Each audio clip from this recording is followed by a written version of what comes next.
할렐루야. 하나님의 은혜가 여러분들과 오늘 이 시간 함께 하시기를 간절히 축원합니다.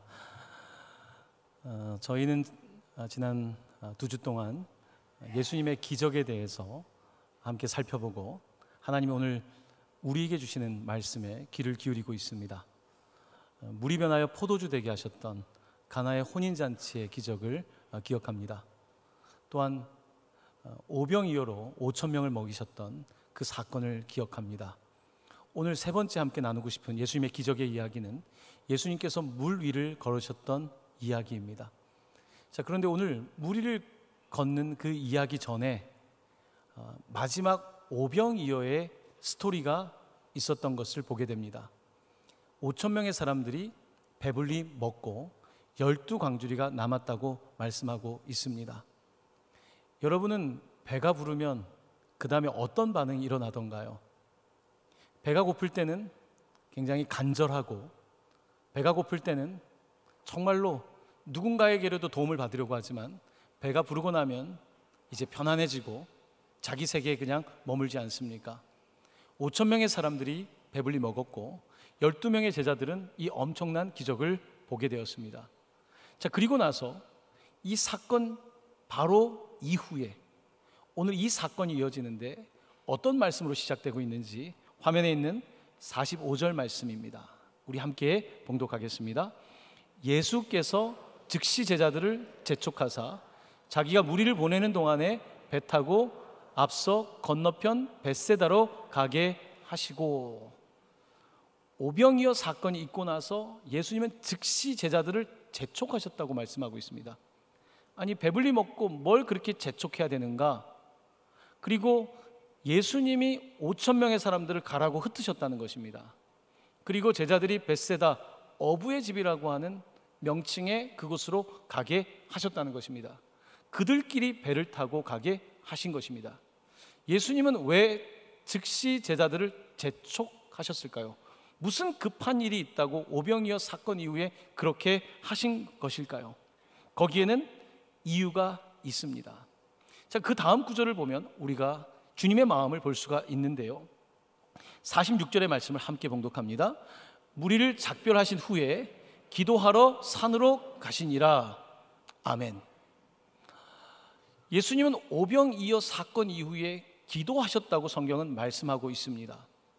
사람들은 기적을 보고 나면 기적에 머물고 싶어 합니다. 5천 명이 먹은 그 기적에 머물고 이제 그 흥분 상태에서 그 자리에서 그저 만족하려고 하는 거죠. 그리고 사람들은 예수님을 그저 기적을 만드는 분으로, 내가 이용할 가치가 있는 분으로 생각할 가능성이 높습니다.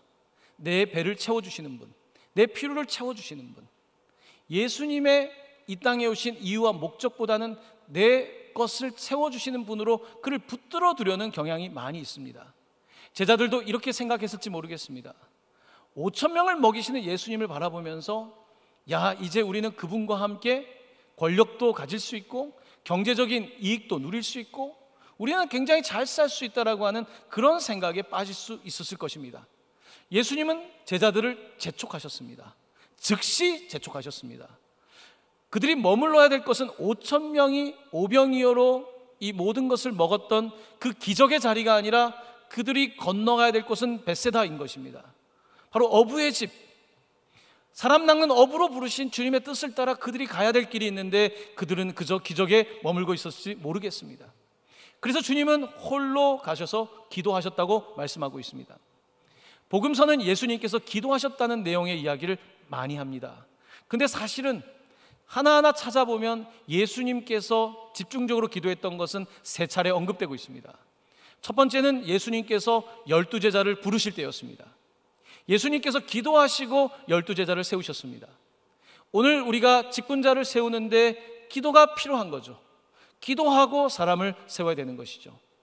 자, 두 번째, 바로 오병이어 사건 이후에 주님이 홀로 기도하셨다는 것을 강조하고 있습니다.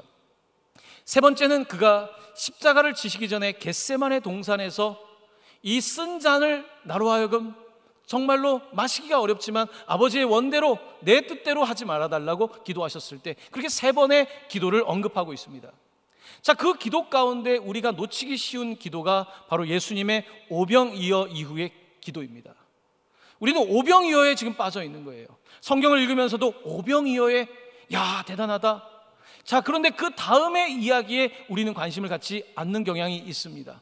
오늘 본문은 예수님께서 그 오병이어 이후에 기도하셨다고 말씀하고 있는데요, 왜 그가 기도해야만 됐는지 요한복음은 그 당시의 분위기를 이렇게 우리에게 묘사해주고 있습니다. 같은 내용을 조금 더 두껍게 묘사하고 있습니다. 요한복음 6장 15절 말씀입니다. 함께 이 말씀을 봉독합니다. 그러므로 예수께서 그들이 와서 자기를 억지로 붙들어 임금으로 삼으려는 줄 아시고 다시 혼자 산으로 떠나가시니라. 아멘. 마가복음에 없는 요한복음에 있는 이야기는 그들이 예수님을 임금 삼으려고 했다는 것입니다. 그를 붙들어서 우리에게 경제적 이익을 주는, 우리에게 정치적 이익을 주는 분으로 만들려고 했고, 예수님은 그것을 거절했고 그가 산으로 가셔서 기도하셨다고 말씀하고 있는 것입니다. 사랑하는 성도 여러분, 혹시 여러분은 기적을 따라서 예수님을 따라가고 있지는 않습니까? 기적은 표적입니다. 표적은 예수를 보여주기 위해서 있는 것이지, 표적 자체, 기적 자체를 바라보며 따라가는 것은 우리에게 우상이 되는 것입니다. 예수님이 이 땅에 우상으로 오신 분이 아니라 우리의 주님으로 오신 분이시고, 우리의 눈이 오병이어라고 하는 그 배불름에 만족하지 않기를, 내 욕구를 충족시키는 데 있지 않기를, 우리의 인생의 여정이 하나님 아버지의 뜻을 따라가기를 원하시며 주님께서는 그 시험 앞에서 기도하러 가셨던 것입니다. 진짜 시험은 실패가 아닙니다. 성공입니다. 성공이 가장 큰 시험입니다. 엄청난 기적이 시험입니다. 기적 이후에 들이닥칠 일들을 생각해보면 너무 두려운 거죠. 예수님은 그 시험 앞에서, 사단도 예수님을 시험할 때 그로 하여금 만 왕을 다스릴 수 있는 권세를 준다고 하지 않았습니까? 예수님은 그 시험 앞에서 그것을 뒤로 두고 기도하러 가셨다고 성경은 분명히 우리에게 말씀하고 있습니다. 예수님이 기도하는 동안에, 자, 제자들은 이제 배를 타고 갈릴리의 다른 편으로 가고 있는데, 당시의 분위기를 성경은 이렇게 묘사하고 있습니다. 6장 47절입니다. 함께 봉독합니다. 저물매 배는 바다 가운데 있고 예수께서는 홀로 무태에 계시다가, 사람들이 배를 타고 이제 가운데까지 가게 됐습니다. 다른 복음서에 보면 10리 정도를 갔다고 합니다. 4km 이상의 거리를 배를 타고 간 것입니다. 갈릴리는 호수입니다. 아주 거대한 호수이지만 이제 그렇게 가운데까지 그들이 가게 되었다고 말하고 있습니다. 자, 그런데 갈릴리는 이렇게 분지 지형으로서 갑작스럽게 바람이 일어나는 국지적 그런 풍랑이 있는 곳입니다. 6장 48절 전반부는 이렇게 말씀하고 있습니다. 바람이 거스름으로 제자들이 힘겹게 노젓는 것을 보시고, 풍랑이 일고 있고 예수님은 산에서 기도하셨고, 그리고 또한 제자들을 바라보고 있습니다. 놀라운 이야기입니다. 예수님은 즉시 그들을 재촉하셔서 보내셨는데, 예수님은 그들이 풍랑 가운데 있는 것을 보고 계셨던 것입니다. 예수님은 이것을 계속 보고 있었던 거예요. 기도하시면서 그들을 계속 보고 있었다고 성경은 말씀하고 있습니다. 자, 그러면서 그 다음 6장 48절 후반부는 이렇게 말씀하고 있습니다. 이 말씀을 함께 읽습니다. 밤 4경쯤에 바다 위로 걸어서 그들에게 오사 지나가려고 하심에, 밤 4경이 되었다는 겁니다. 새벽 3시 이후의 시간입니다. 새벽 3시 이후에 6시까지 그 시간 4경쯤에 주님께서 바다 위로 오셨다는 것입니다. 저물 때에 출발해서 새벽 3시가 되었다면 대략 9시간 이상의 시간입니다. 갈릴리 호수가 뭐 얼마나 크다고 배를 타고 지금 9시간 이상을 갈릴리 호수에 있는 것입니다. 제자들은 풍랑을 만났고 예수님은 9시간 동안 기도도 하셨고 그들을 바라보고 있습니다. 여러분, 저는 이 말씀을 읽으면서 큰 위로와 참 힘을 얻었습니다. 내가 풍랑을 만나서 바다 가운데 있는데 주님이 기도하고 있다는 이 말씀을 보게 된 겁니다. 주님이 기도하고 계시는구나. 주님이 바라보고 계시는구나. 풍랑 가운데 정말로 빠져 죽을 것 같고, 아무리 노를 저어도 제자리에서 아니 뒤로 후퇴하는 것 같을 때에 9시간 이상의 시간 동안 주님께서는 기도하고 계셨고 바라보고 계셨다는 말씀입니다. 저는 이 말씀을 읽으면서 하나님께서 내가 풍랑을 지날 때 바라보고 계시는구나, 주님께서 기도하고 계시는구나, 이 말씀을 들을 때에 하나님께서 나와 함께 하시는 하나님으로서 얼마나 큰 위로와 힘이 되었는지 모르겠습니다. 사랑하는 성도 여러분, 혹시 풍랑 가운데에 제자리 걸음을 혹은 뒷걸음을 하고 있는 분들이 계십니까? 왜 내가 풍랑 가운데 갔을까? 그렇게 생각하는 분들이 있습니까? 오늘 본문의 말씀처럼 주님께서 여러분들을 위하여 기도하고 있다는 사실을 잊지 마시기를 바랍니다. 주님께서 여러분들을 바라보고 계신다는 것을 잊지 마시기를 바랍니다. 9시간이 되었다. 하지만 주님께서 지금 기다리고 있는 것입니다. 우리가 풍랑 속에서도 주님을 바라볼 수 있도록 기다리고 계시는 것입니다. 여러분, 우리가 자녀들을 키울 때 참 자녀들이 풍랑 만나지 않기를 바라지 않습니까? 이왕이면 공부도 좀 잘해서 얼마나 살아가는 게 어려운지 풍랑을 만나지 않기를 바라는 거죠. 하지만 어떻습니까? 풍랑 만나기를 두려워해서 자녀들의 인생에 개입한다고 될 일이 아니지 않습니까? 내버려 둬야 되는 거예요. 풍랑도 만나야 되는 거죠. 여러분, 주님도 마찬가지입니다. 그들이 풍랑을 만나는 것을 보고 계십니다. 가만히 보고 계십니다. 주님이 그들을 도와줄 수 있지만 보고 있는 것입니다. 엄마와 아빠가 보고 있는 것입니다. 기다려주는 것입니다. 그리고 그 가운데 기도하고 있는 것입니다. 여러분, 우리가 자녀들을 키울 때, 자녀들을 키우다 보면 옆에 잡초도 같이 자라지 않습니까? 잡초를 부모가 다 뜯어주면 어떤 일이 벌어질까요? 그 아이는 약한 아이가 되고 맙니다. 여리고 감당하지 못하는 아이가 되고 말죠. 잡초가 자랄 때 어느 정도의 잡초도 내버려둬야 되는 거예요. 적당한 무관심이 필요한 겁니다. 우리가 자녀들을 키울 때 내가 다 헬리콥터 맘처럼 가서 내가 다 관여한다고 해서 아이가 잘 되는 것이 절대 아닙니다. 어차피 혼자 살아가야 되는 인생 아니겠습니까? 예수님은 제자들을 가르치면서 늘 제자들과 함께 할 수는 없습니다. 3년의 시간을 보내시면서 예수님은 그들에게 때로는 이렇게 어려운 시간도 주신 것입니다. 그들이 기적에 빠져서 오병이에 빠져서 착각하지 않습니까? 주님이 행하신 기적인데 나도 우쭐대고 주님 옆에 있으면서 완장 하나 차고 나도 대단한 사람인 것처럼 주님은 그들을 재촉하셨습니다. 이제 오병이어 잊으라는 것입니다. 계속해서 항해해서 피셔 오브 맨, 사람을 낚는 어부가 되라고 말씀하시고 글로 나가라고 하고 있는 것입니다. 그들은 지금 풍랑을 만났습니다. 하지만 풍랑 주님이 바라보고 계신 것입니다. 기도하고 있는 것입니다. 사랑하는 성도 여러분, 풍랑 가운데 있으십니까?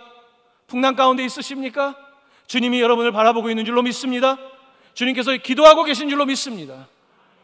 오늘 이렇게 주님은 우리가 알지 못하는 사이에도 일하고 계심을 보여주고 있고, 주님은 이 땅 가운데 오셔서 죽으시고 부활하시고 승천하시고 이제 하나님 우편에 계시지만 우리에게 성령을 보내주셔서 우리가 풍랑을 만나는 것 같은 때에, 우리가 힘겨운 삶을 살아갈 때에 우리를 위하여 중보하시는 분을 우리 가운데 주신 것입니다. 바로 그는 보혜사 성령이십니다.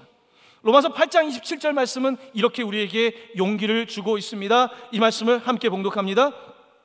이와 같이 성령도 우리의 연약함을 도우시나니 우리는 마땅히 기도할 바를 알지 못하나 오직 성령이 말할 수 없는 탄식으로 우리를 위하여 친히 간구하시느니라. 아멘. 아멘. 여러분, 누군가 나를 위해서 기도해 준다는 것, 그것같이 힘이 되는 게 어디 있습니까? 여러분, 요즘 교회 중보기도 그 기도 제목에 보면 아프신 분들의 이름이 점점 늘어납니다. 그들에게 누군가 나를 위해 기도해 준다는 그것이 얼마나 큰 소망인지 모릅니다. 내가 풍랑을 만나서 죽게 된 것 같은데, 내가 병상에서 죽게 된 것 같은데, 이제는 치료할 방법이 없다라고 말하는데, 소망이 끊어졌다라고 말하는데, 그때 누군가 날 위해 기도하고 있다는 이 사실이 우리에게 큰 위로가 되는 거죠. 그런데 바로 우리 주님께서 제자들을 바라보고 계시고 기도하고 있다고 성경은 우리에게 분명하게 말씀하고 있는 것입니다. 바로 그 주님을 우리는 우리의 왕으로 모시고 있기 때문에 풍랑이 일어도, 우리를 풍랑이 덮치려고 할지라도 우리는 그 가운데서도 사실은 두려워하지 말고 살아가야 되는 것입니다. 자, 오늘 본문 말씀은 계속해서 아까 조금 전에 읽었던 48절에서 예수님께서 그들에게 오사 지나가려고 하셨다고 말씀하고 있습니다. 지나가려고 하셨다. 여러분, 이 표현은 조금 우리 표현으로는 헷갈립니다. 왜냐하면 그들에게 오사 주님이 지나가려고 하셨다, 풍랑이는 그들을 남겨두고 지나가려고 하셨다, 그런 뜻은 아닙니다. 지나갔다라고 하는 표현은 하나님께서 나타나셨음을 강조하고 있는 표현입니다. 지나가는 것은 지나쳐버리는 것이 아니라 그들 가운데 나타나심을 강조하고 있는 표현인데요, 예수님께서 여리고를 지나가실 때에 한 맹인을 만나는 대목에 이런 말씀이 있습니다. 누가복음 18장 37절입니다. 그들이 나사렛 예수께서 지나가신다 하니, 그냥 지나가시는 것이 아닙니다. 누군가를 만나기 위해서 가시는 것이고, 맹인이 외쳐 이르되 다윗의 자손 예수여 나를 불쌍히 여기소서 하거늘. 오늘 예수님께서 지나쳐 가시는 것이 아닙니다. 예수님이 지나치지 않도록 그들이 예수님을 바라보기를 원하시는 것입니다. 그런데 안타깝게도 제자들은 예수님을 보고 유령인 줄 알았습니다. 참 놀라운 건요, 9시간 전에 오병이어의 기적을 봤습니다. 9시간 전에 엄청난 일을 보았습니다. 그런데 9시간이 지나고 풍랑을 만나니까 예수님 생각이 하나도 나지 않습니다. 하나도 나지 않습니다. 배가 부르고 배를 출발해서 이제 가야 될 곳을 향해서 가고 있는데 노를 저어야 되겠다는 생각밖에 안 하는 거예요. 어떻게든지 우리 힘으로 벗어나야 된다는 생각밖에 하지 못하는 것입니다. 예수님 생각은 완전히 잊어버린 것입니다. 오늘 제자들에게 주님은 말씀하고 있는 거예요. 너희들이 봐야 되는 것은 오병이어의 기적만이 아니라 풍랑 속에서 함께 하시는 주님을 바라보라고 말씀하고 있는 것입니다. 여러분, 우리는 참으로 연약한 자들입니다. 우리는 참으로 스스로 속이는 자들입니다. 그래서 9시간 전에 은혜를 받았지만 9시간 이후에 전혀 다른 사람이 될 수 있습니다.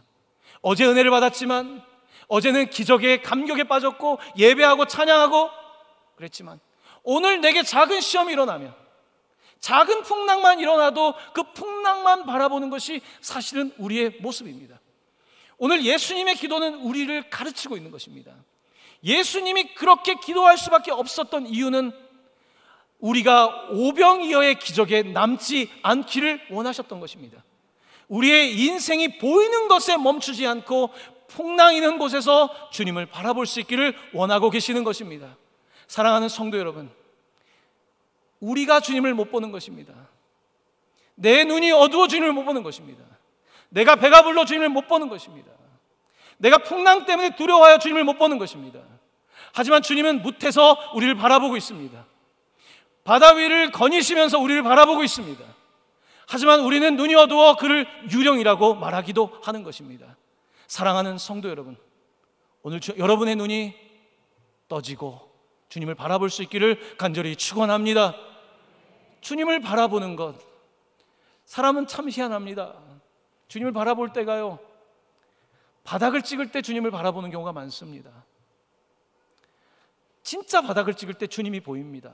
오늘 본문 말씀은 그들이 이제 풍랑을 만나서 죽게 되었을 때 그때 보이는 거예요. 하나님의 타이밍은 때때로 야속합니다. 주님 조금 더 일찍 좀 구원해 주셨으면, 9시간 가기 전에 6시간째 좀 구원해 주셨으면 좋겠는데요, 하나님의 타이밍은 우리의 타이밍이 아닙니다. 하나님의 타이밍은 9시간째 되었을 때, 가장 힘든 시간에 모든 것들을 놓게 되었을 때에 어찌할 바를 모를 그때에 주님이 나타나시는 것입니다. 하나님의 퍼펙트 타이밍, 하나님의 완벽한 타이밍인 것이죠.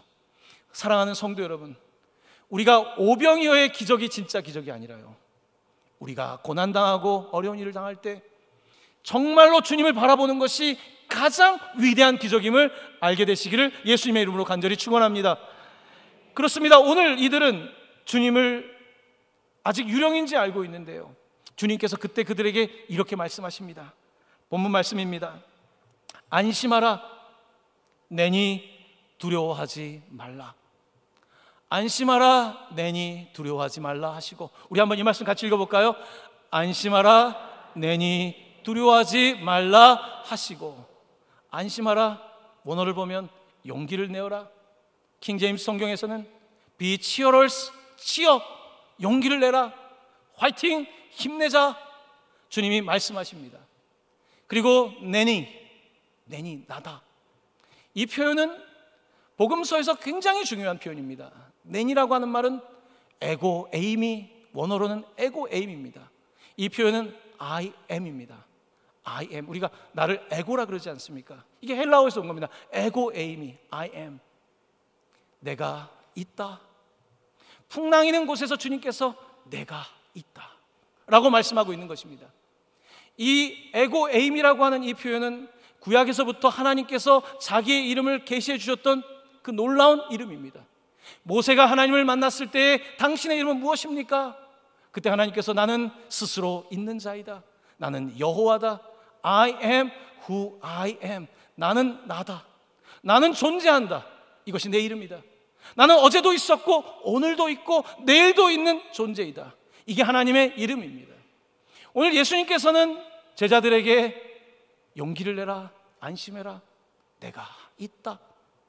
9시간 전부터 너를 보고 있었고 풍랑이는 지금도 보고 있고 베세다까지 갈 때까지 내가 너를 볼 것이고 세상 끝날까지 너희와 함께 할 것이다. 이것이 내 이름이다. 주님이 말씀하고 있는 것입니다. 바로 가장 위대한 I am, 바로 이것이 하나님의 이름입니다. 우리가 이것을 The Great I Am이라고 부릅니다. 위대한 I am, 위대한 존재 Great I am, 바로 그게 하나님의 이름입니다. 하지만 우리는 그 하나님의 이름을 알지 못하고 작은 I am, 내가 있다, 나는 생각한다, 고로 존재한다, 뭐 이런 철학 뭐 좋죠. 하지만 하나님을 모르는 The Great I am, 진짜로 위대하신 여호와를 알지 못하고 존재하는 모든 작은 I am들은 사실은 그렇게 의미 있는 것은 아닙니다. 하나님은 오늘 우리에게 나타나셔서 내가 죽게 된 거 아닙니까? 근데 내가 있다, 위대하신 주님이 함께 하신다라고 말씀하고 있는 것입니다. 사랑하는 성도 여러분, 여러분들이 위축될 때 있지 않습니까? 당황할 때 있지 않습니까? 정말 풍랑이 일어서 어떻게 될지 모르는 그런 상황에 있을 때 있지 않습니까? 정말 내 목숨이 아무것도 아니구나. 그때 사람은 비로소 눈이 떠지고 The Great I Am, 주님을 만날 수 있는 것입니다. 사랑하는 성도 여러분, 혹시 여러분의 삶에 고난과 어려움이 있다면 지금이 하나님의 퍼펙트 타이밍, 완전한 때인지 모르겠습니다. 하나님을 만나는 은혜가 있기를 간절히 축원합니다. The Great I Am, 가장 위대하신 존재이신 하나님을 만날 수 있기를 바랍니다. 그가 여러분들과 함께 하십니다. 그가 여러분들과 함께 하십니다. 우리 옆에 있는 분들을 향해서 이렇게 축복하면 좋겠습니다. 주님이 함께 하십니다 하고 축복하겠습니다. 주님이 함께 하십니다. 주님이 여러분과 함께 하십니다. 주님이 여러분과 함께 하십니다. 그렇습니다. 이렇게 주님께서 우리와 함께 하심을 말씀하고 있으니까 이제 그들이 용기를 내는 거죠. 제가 좋아하는 말씀이 있습니다. 이사야서 43장에 있는 말씀, 내가 너를 지명하여 불렀노니 너는 내 것이라. 그 말씀 다음에 이 말씀이 나옵니다. 내가 물 가운데로 지날 때에 내가 너와 함께 할 것이라. 강을 건널 때에 물이 너를 침몰하지 못할 것이며 내가 불 가운데로 지날 때에 타지도 아니할 것이요 불꽃이 너를 사르지도 못하리니. 아멘. 저는 이 말씀을 읽을 때마다, 제가 고3 학력고사 세대입니다. 시험 보기 전날 가정예배를 드릴 때 주셨던 이 말씀, 그 어린 마음에 20년 동안 공부한 이 시험을 봐야 되는 그때에 내가 너를 지명하여 불렀노니 너는 내 것이다. 물이 너를 삼키지 못하고 강물이 너를 덮지 못하고 불꽃이 너를 해하지 않는다는 이 말씀을 저는 늘 기억하고 있습니다.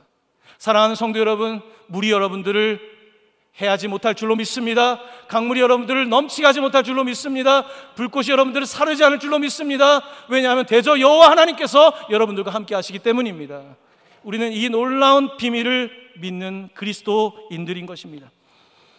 그렇습니다. 오늘 본문 말씀은 이렇게, 어쩌면 오병이어 기적 뒤에 어쩌면 그냥 주님이 무리를 걸으셨다라고 생각하는 그냥 지나칠 수 있는 이야기 같지만, 오늘의 이야기는 너무나 중요하게 다룰 수밖에 없는 복음서, 세계 복음서가 다루고 있는 말씀인 것입니다.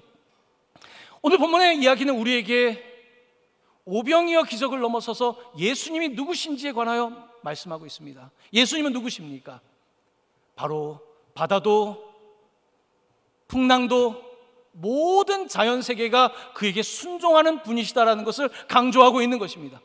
그는 5,000명을 먹이는 내 배고픔을 채우는 분으로 끝나는 것이 아니라, 내 욕구를 만족시키는 분으로 끝나는 것이 아니라, 그는 누구신가? 모든 자연세계, 우리가 알 수 없는 초자연적인 세계 모든 것들을 통치하시는 분이시다. 이것이 오늘 기적이 우리에게 말하려고 하는 것입니다. 우리는 그분을 믿는 것입니다. 오늘 하지만 제자들은 이 사실을 잊고 있었습니다. 오늘 6장 52절은 이렇게 우리에게 그들의 모습을 가르치고 있습니다. 제자들이 마음에 놀라니, 그들이 이 기적을 보고 놀랐습니다. 이는 그들이 그 떡 떼시던 일을 깨닫지 못하고 도리어 그 마음이 둔하여 졌음이러라. 아멘. 이 제자들은 떡 먹고 배부른 걸로 끝난 거예요. 이것은 썩을 양식 아닙니까? 주님께서 오신 목적은 한 끼 식사가 아닙니다. 내가 이 땅 가운데 한평생 잘 먹고 잘 사는 것이 우리의 삶의 목적이 아닙니다. 주님께서 오신 목적은 참떡이신 주님께서 생명의 떡을 주신다는 것입니다. 영원히 배고프지 않은 생명의 떡을 주신다고 하셨는데, 많은 사람들은 예수님을 너무 작은 한 끼 식사를 채우시는 분으로 환원시키는 그런 어리석음을 범한다는 것입니다. 하나님은 그저 단순하게 기적을 행하시는 분이 아니라 기적 너머, 표적 너머에 계신 분임을 계속해서 강조하고 있는 것입니다. 자, 오늘 본문의 이야기를 들으면서 여러분들은 하나님께서 여러분에게 어떤 말씀을 주십니까? 내 시야가 너무 좁지 않습니까? 내가 지금 풍랑 만나가지고 너무 좁게 보고 있지 않습니까? 주님을 놓치고 있지는 않습니까? 기도하고 계신 주님이 안 보이고 그냥 내 스스로 그러고 있지 않습니까? 혹시 요즘 좀 배가 불러서 주님을 잊고 있지는 않습니까? 오늘 보면은 여러분에게 여러 모양으로 지금 말을 걸어가고 있는 것입니다. 자, 오늘 우리가 마가복음을 읽었고 또한 요한복음을 몇 차례 인용했지만, 오늘 같은 이야기를 마태복음 가운데 한 가지 추가해서 말씀하고 있는 아주 귀한 내용이 있습니다. 그것은 바로 베드로에 관한 이야기입니다. 베드로가 그 주님을 보고 나서 그가 물 위를 걷는 장면입니다. 그 내용을 잠시 소개합니다. 마태복음 14장 28에서 29절입니다. 베드로가 대답하여 이르되 주여, 만일 주님이시거든 나를 명하사 물 위로 오라 하소서 하니, 오라 컴 하시니 베드로가 배에서 내려 물 위로 걸어서 예수께로 가되. 이 이야기가 마태복음에는 기록이 되어 있습니다. 자, 오늘 마지막 드릴 이 말씀은 우리에게 주는 마지막 귀한 도전입니다. 오늘 설교의 제목은 물속이 아니라 물 위로 걸으라입니다. 물속이 아니라 물 위로 걸어라. 여러분, 우리는 세상을 살면서 늘 우리의 수준에서 생각하지 않습니까? 물속에서 있는 것 어떻게 물 위로 갈 수 있겠습니까? 하지만 주님께서는 오늘 물 위를 걷고 계시고요, 베드로는 그 물 위를 걷고 있는 주님을 바라보면서 저도 주님이시면 오라고 해주십시오. 그리고 그는 실제로 오라고 하시는 말씀을 따라 걸어갑니다. 저는 사실 성경을 읽으면서 가장 질투심을 느끼는 성경의 인물이 베드로입니다. 베드로의 그 무모함이 너무 부러운 거예요. 나는 그렇게 무모한 사람은 못 되는 것 같아요. 베드로의 그 무모함, 저렇게 무모할 수 있을까? 저렇게 말도 안 되는 행동을 할 수 있을까? 베드로가 부러워요. 어떻게 저렇게 물 위를 걸어간다는 그 생각을 하고 걸어갈 수 있을까? 여러분, 오늘 우리 기독교 신앙은요, 사실은 물 속의 신앙은 아닙니다. 물 위의 신앙입니다. 우리가 세례를 받을 때 물 속에 들어갔다가 물 밖으로 나오지 않습니다. 물 위로 나오는 것입니다. 우리의 신앙은 물 속에 잠겨 있는 신앙이 아닙니다. 죄 속에 잠겨 있는 것도 아니고 혼돈 속에 빠져 있는 것도 아니고, 물 속에 있지만 물 밖으로 나오는 신앙이 우리 기독교 신앙입니다. 우리 기독교 신앙은 오늘 예수님처럼 물 위를 걷는 신앙입니다. 우리 기독교 신앙은 물 속에 있는 사망의 신앙이 아니라 물 위의 부활의 신앙입니다. 바로 우리는 그 놀라운 예수 그리스도를 믿는 사람임에도 불구하고 우리는 너무나 자주 잊습니다. 예수님이 물 위를 걸으셨다는 사실을, 그가 부활하셨다는 사실을, 그가 다시 오실 것이라는 사실을, 그가 지금도 우리를 위하여 간구하고 계시며 우리 가운데 기적을 행하시는 분이라는 사실을 우리는 잊고 있는 것입니다. 그러므로 우리의 수준에서 생각하고 우리의 수준에서 인생을 설계하며 살아갈 때가 많은 것입니다. 오늘 본문은 우리에게 마지막으로 도전을 하고 있습니다. 물 위를 걸으신 주님께서 너희들도 물 위를 걸으라고 말씀하고 있는 것입니다. 사랑하는 성도 여러분, 요즘 세상이 어렵지 않습니까? 들려오는 소식은 범죄, 타살, 자살, 끊임없는 사망 권세 가운데 살아가고 있는 세상을 바라보며 너무 가슴이 아픈 거죠. I am 하나님을 만나지 못하기 때문에 나의 작은 I am, 내 삶이라고 생각하는 거죠. 주님을 만나지 않으면, 여호와 하나님을 만나지 않으면, 예수 그리스도를 통하여 우리 가운데 나타나신 그분을 만나지 않으면 우리의 존재 문제는 절대로 해결이 되지 않는 것입니다. 오늘 모든 기적은 가르치는 한 분이 계신 것입니다. 바로 그는 우리를 위하여 십자가에 죽으시고 부활하신 예수 그리스도이십니다. 그 예수 그리스도께서 여러분들과 함께 하실 때에 여러분의 삶에 생명의 역사가 나타나기를 우리 주 예수 그리스도 이름으로 간절히 축원합니다. 아멘. 아멘.